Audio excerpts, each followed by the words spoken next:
Today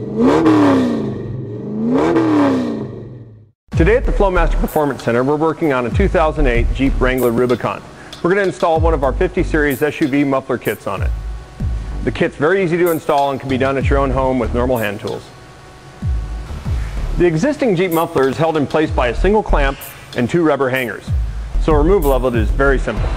First, we'll start by removing the clamp on the inlet of the muffler. We're going to remove the right side hanger first. A little spray lube helps separate that hanger. Be sure though that you support the muffler so it doesn't fall when you remove the hanger. Next, we'll remove the left side hanger. Same as the other one, use a little bit of spray lube and a pry bar and it'll separate the two. Now that we've got the rubber hangers removed and the inlet clamp loosened, we're going to wiggle the muffler a little bit. It's a little rusty. Wiggle it with a little bit of spray lube and it should come right out.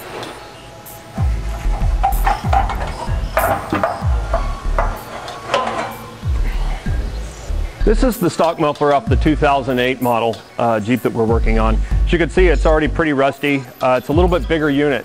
Our Flowmaster system is stainless steel. It's also tucked up underneath the Jeep a little bit better.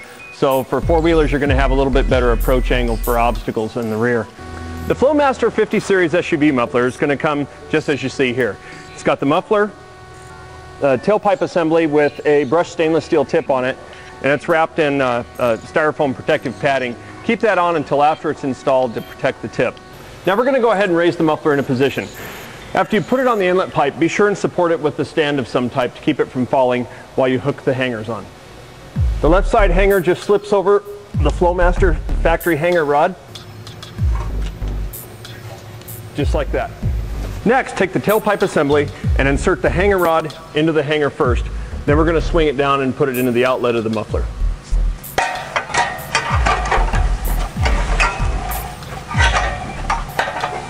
Take a minute to be sure that the muffler's level and positioned where you want it. We're going to tighten the inlet clamp first, but be sure that when you put the muffler on, there's a small notch in here that has to go over a factory pin. Be sure not to cover that pin with the clamp. You can probably go ahead and remove the protective sleeve over it now, so you can kind of get a good orientation for your tip. About like that, with about the width of your hand underneath for clearance is a good test fit. Same as the other one, go ahead and tighten the clamp securely on it.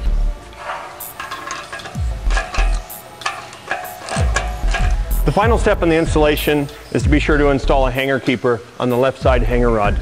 This keeps it from pulling out of the rubber hanger. They're a little hard on your fingers, so you may want to use gloves to do them. It's a little sharp, but snug it all the way up against the rubber hanger, and you're pretty much done with the installation.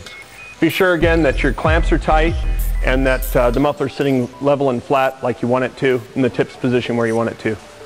Other than that, it's a very simple, straightforward installation. You're ready to go four-wheeling. This SUV muffler makes the Jeep really sound nice.